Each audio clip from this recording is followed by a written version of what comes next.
మన కిచెన్ అంటే మన గుండె లాంటిది. ప్రతిరోజు మనం అక్కడే ఎక్కువ టైం అనేది గడుపుతాము. హాయ్ అందరికీ, వెల్కమ్ టు మై ఛానల్.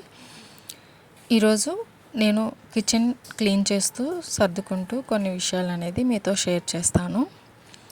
ప్రతిరోజు మనం ఎక్కువ టైము కిచెన్లోనే గడుపుతూ ఉంటాం కదా. మన కుటుంబానికి ప్రేమగా వంట చేసి పెడుతూ ఉంటాము. కానీ చాలామందికి ఒక ఫీలింగ్ అనేది ఉంటుంది. నాకు అలానే అనిపిస్తూ ఉంటుంది. ఇంకా కొంచెం నా కిచెన్ అనేది బెటర్గా ఉంటే బాగుండు, కొత్త సామాన్లు ఉంటే బాగుండు అనే ఫీలింగ్ అనేది. నా కిచెన్లో పెద్దగా కాస్ట్లీ ఐటమ్స్ అనేవి ఏమీ లేవు, మాడ్యులర్ సెటప్ కూడా లేదు. కానీ ఉన్నది మాత్రం నాకు సరిపడేవి, అవి నాకు ఉపయోగపడేవి మాత్రమే ఉన్నాయి. ఉన్న వాటిని ప్రేమగా ఉపయోగించుకోవడం మాత్రమే నాకు తెలుసు. నాన్ మాడ్యులర్ కిచెన్లోనే కొంచెం కొంచెంగా సర్దుకోవడం, నీట్గా ఉంచుకోవడం మొదలుపెట్టాను. 2-3 రోజులుగా నేను కొంచెం బిజీగా ఉండడం వల్ల కిచెన్ని సరిగా పట్టించుకోలేదు. కిచెన్ అంతా కొంచెం గందరగోళంగా అనిపించింది. అయితే ఇంకా ఆలస్యం చేయకూడదు, కిచెన్ సర్దుకోవాలని అనుకున్నాను. అయితే నేను మంత్లీ వన్స్ కిచెన్ సెల్ఫ్ల కింద ఉన్న న్యూస్ పేపర్ని మారుస్తూ ఉంటాను. అయితే కిచెన్ సెల్ఫ్ పేపర్లు అనేవి మీషోలో ఆర్డర్ చేశాను, కానీ అది ఒక్కటి మాత్రమే వచ్చింది. అది ఒక సెల్ఫ్కే సరిపోయింది. కొంచెం మిగిలితే అది ఫ్రిడ్జ్లో వేశాను.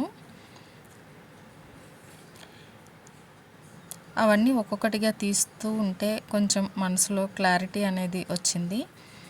చాలా ప్రశాంతంగా అనిపించింది. ఫస్ట్ కొంచెం బద్ధకంగా అనిపించినప్పటికీ కూడా అవన్నీ ఒక్కొక్కటిగా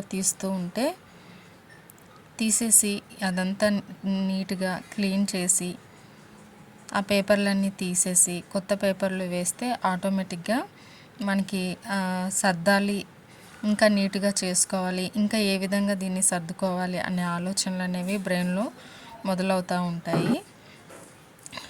ఇలా మన ఇంట్లో పెద్ద లగ్జరీ వస్తువులు ఉండకపోవచ్చు, కిచెన్కి అవసరమైనవి మాత్రమే ఉన్నాయి. మా ఇంట్లో కొంచెం స్టీల్ సామాన్లు తక్కువ, అల్యూమినియం సామాన్లు ఎక్కువగా ఉంటాయి. అవి మార్చుకోవాలని నాకు ఉంటుంది, కానీ అన్ని స్టీల్వే ఉంటే బాగుండు అనిపిస్తుంది. కానీ అన్నీ ఒకేసారి సాధ్యం కాదు కదా. మన దగ్గర ఉన్నంతలోనే మనం జీవించాలి. మన సామర్థ్యానికి తగ్గట్టుగా ఒక్కొక్కటి మనం మార్చుకుంటూ ముందుకు వెళ్ళాలి. అన్నీ ఒకేసారి మార్చుకోవడం అంటే కొంచెం ఖర్చుతో కూడుకున్న పనే కాబట్టి ఒక్కొక్కటిగా చిన్న చిన్నగా తీసుకొని చిన్న చిన్న అప్గ్రేడ్స్ అనేవి మన జీవితాన్ని నెమ్మదిగా మారుస్తూ ఉంటాయి. ఎన్నో కోరికలు ఉంటాయి, కానీ అవి వెంటనే నెరవేరాలి అని మనం తాపత్రయపడి అనవసరపు ఖర్చులు చేసి ఆడంబరాలకు పోయి కష్టాలు పాలయ్యి మనశ్శాంతి లేకుండా చేసుకోకూడదు. మనం కోరుకున్నవి ఈ నెలలో మనకు కావాల్సినవి కొనాలి అంటే నెక్స్ట్ మంత్ వరకు వెయిట్ చేయాల్సిందే. అలా చిన్న చిన్న ప్లానింగ్తోనే జీవితం అనేది నడుస్తూ ఉంటుంది. ఈ ఎదురుచూపు కూడా మనకి ఒక పాఠాన్ని నేర్పిస్తుంది.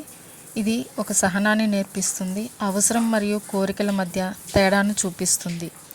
ఈరోజు కిచెన్ సర్దుతున్నప్పుడు నాకు ఒక విషయం అర్థమైంది. ఇల్లు పెద్దగా ఉండడం కాదు ముఖ్యం, ఇల్లు శుభ్రంగా, మనసు ప్రశాంతంగా ఉండడం అనేది చాలా ముఖ్యం. మన దగ్గర ఎక్కువ డబ్బు లేకపోయినా సరే మన జీవితం అనేది అందంగా ఉండాలి. మన దగ్గర ఎక్కువ వస్తువులు లేకపోయినా సరే మన ఇంట్లో హ్యాపీనెస్ అనేది ఉండాలి. ఒక్కసారిగా పెద్ద మార్పులు చేయడం అంటే కష్టమే. చిన్న చిన్న అడుగులు వేస్తూ అవి పెద్ద మార్పులుగా మారిపోతాయి. ఇల్లు కట్టినట్టే మన కిచెన్ కూడా, మన జీవితం కూడా ఒక్క రోజులో మారిపోదు. కానీ ప్రతిరోజు కొంచెం శ్రద్ధ పెడితే అది మన మనసుకు ఇష్టమైన రూపాన్ని తీసుకొని వస్తుంది. ఇప్పుడు నా కిచెన్ని చూస్తే నాకు చాలా హ్యాపీగా అనిపిస్తుంది. ఇది మరీ అంత పర్ఫెక్ట్గా ఏమీ లేదు, కానీ నా స్టైల్లో, నా శ్రమ, నేను నాకు నచ్చినట్లుగా సర్దుకున్నాను. ఇల్లంతా నీట్గా సర్దేశాను. మీకు నా వీడియోలు నచ్చినట్లయితే లైక్ చేయండి, సబ్స్క్రైబ్ చేసుకోండి. మరిన్ని కొత్త వీడియోల కోసం నా ఛానల్ని సబ్స్క్రైబ్ చేసుకోండి. ఇంతవరకు ఓపికగా చూసినందుకు ధన్యవాదాలు. Thanks for watching.